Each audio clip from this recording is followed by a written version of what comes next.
नमस्कार, लोकतंत्र में आपका स्वागत है। आपके दोस्त ऋषभ के साथ। इन दिनों सोशल मीडिया पे एक ही बात ज़्यादा ट्रेंड कर रही है, वो है यूएस गवर्नमेंट शटडाउन। क्या यूएस गवर्नमेंट अब बंद होने वाली है? जी हाँ, आज हम आपको इस वीडियो में पूरी डिटेल से बताएंगे आखिर क्या है इस कहानी की पूरी वजह, क्या है यूएस गवर्नमेंट शटडाउन, ये सब हम आपको बताएंगे। तो वीडियो को एंड तक आपको ज़रूर देखना है। तो पहले हम आपको बता देते हैं यूएस गवर्नमेंट शटडाउन में होता क्या है। यूएस गवर्नमेंट शटडाउन में होता है ये है कि जो एसेंशियल सर्विसेज होती है और नॉन एसेंशियल सर्विस, ये कौन सी होती है? एसेंशियल सर्विस जैसे आर्मी, पुलिस और जो डॉक्टर्स हो गए जो इलाज करते हैं, ये सर्विसेज जारी रहती है। इसके अलावा नॉन एसेंशियल सर्विस जो सरकारी कर्मचारी है, जो सरकार के जितने विभाग होते हैं उनके कर्मचारी की छुट्टी कर दी जाती है। छुट्टी इन द सेंस सरकार के पास पैसा नहीं होता है उनकी सैलरी देने के लिए। जैसा कि आप जानते हैं कि कोरोना के बाद से कई देश आर्थिक संकट से जूझ रहे हैं। इससे अमेरिका भी अब पीछे नहीं छूटा। अभी कुछ दिन पहले ही की बात है कि जब चाइना में बिजली संकट हुआ, जिसके कारण से एप्पल के प्रोडक्शन पे असर हुआ और टेस्ला जैसी बड़ी कंपनियों को अपनी वहाँ पे सर्विसेज बंद करनी पड़ी। और ऐसा क्या है यूएस गवर्नमेंट शटडाउन में? बेसिकली हम बताएं कि जो हमारे देश के, अगर भारत के कंपैरिजन किए जाए कि हमारे देश में जिस तरीके से फिस्कल ईयर होता है वो होता है 1 अप्रैल से 31 मार्च तक का होता है। यूएस में उल्टा होता है। यूएस में होता है 1 अक्टूबर से लेके 30 सितंबर तक। जैसा कि आप जानते हैं 30 सितंबर के बाद नया साल आता है उनके लिए, सरकार के लिए। तो उस दौरान में एक नया बजट गवर्नमेंट पास करती है और वो साइन किए जाते हैं राष्ट्रपति द्वारा, जो कि अभी तत्कालीन जो बाइडेन वहाँ के राष्ट्रपति है। इससे पहले ट्रम्प थे, डोनाल्ड ट्रम्प थे राष्ट्रपति। और जैसे तत्कालीन राष्ट्रपति क्या करते हैं कि वहाँ पे जो लोअर हाउस और सीनेट होती है, यानी कांग्रेस और उनके, जिसे कांग्रेस कहा जाता है यूएस में, वो जब रेजोल्यूशन पास कर देती है तो उसके बाद कहाँ जाता है? राष्ट्रपति के पास। जैसे हमारे देश में कोई भी लोकसभा या राज्यसभा से बिल पास होता है तो राष्ट्रपति के पास जाता है।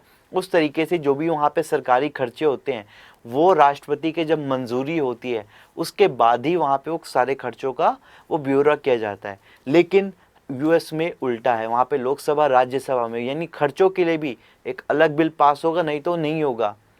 तो इसीलिए इसमें काफ़ी देरी हुई, जिसके कारण यूएस गवर्नमेंट शटडाउन के एक आसार नज़र आ रहे थे। लेकिन जो बाइडेन ने क्या किया है कि नो स्टॉप बिल यानी गो स्टॉप बिल का एक रेजोल्यूशन पास किया, जिसके तहत क्या किया गया कि कोई भी उनके खर्चे थे, जो भी रेजोल्यूशन था उसको क्या कर दिया, पास कर दिया गया। एक मतलब पहले एक साइन करके रख दिया गया, जिसको उन्होंने कांग्रेस को दे दिया कि आप जाइए वहाँ पे देखिए।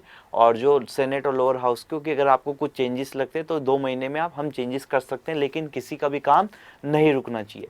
इससे पहले कब शटडाउन हुआ था अगर इसकी बात करें तो सन 1996 यानी 1996 में नवंबर मंथ में सबसे बड़ा जो शटडाउन था वो रहा था यूएस में, और जो कि 5 दिन का था। और 5 दिन में तकरीबन बताया जाता है कि 8 लाख एम्प्लॉयज़ थे जो कि यूएस में काम करते थे। उनको गवर्नमेंट ने छुट्टी दे दी थी कि आप अभी हमारे पास आपको पैसे देने के लिए तनख्वाह नहीं है, तो हम क्या कर रहे हैं, कुछ दिनों के लिए बंद कर रहे हैं, आप जाइए कुछ दिन आराम कीजिए और हम उसके बाद आपसे बात करेंगे और डील करेंगे।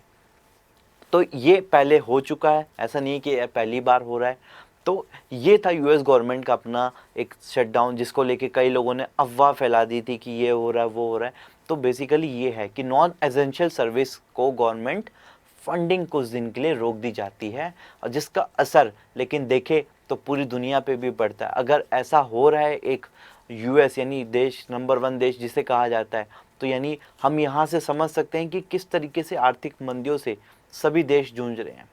कोरोना के बाद से कई मार पड़ी है लोगों पे, आर्थिक समस्या से लेके हर कोई ऐसा घर नहीं है जिसके घर में आर्थिक समस्या नहीं आई है। और आर्थिक समस्या से लड़ने के लिए क्या कदम उठाने चाहिए, ये तो हमारे जो पद अधिकारी हैं, फाइनेंस मिनिस्टर हैं, इनको सोचना चाहिए कि हम किस तरीके से इन सब चीज़ों से बचें। लेकिन हमें एक जिस राह पे चल रहे हैं उसको ध्यान रखना चाहिए, और किस तरीके से हम उसको सॉल्व आउट करें ये चीज़ पे ध्यान रखना चाहिए। और इसी के साथ अगर आपको ये वीडियो पसंद आए हो तो प्लीज़ लाइक, शेयर, सब्सक्राइब और कमेंट करना बिल्कुल ना भूलें। तो थैंक यू फॉर वॉचिंग।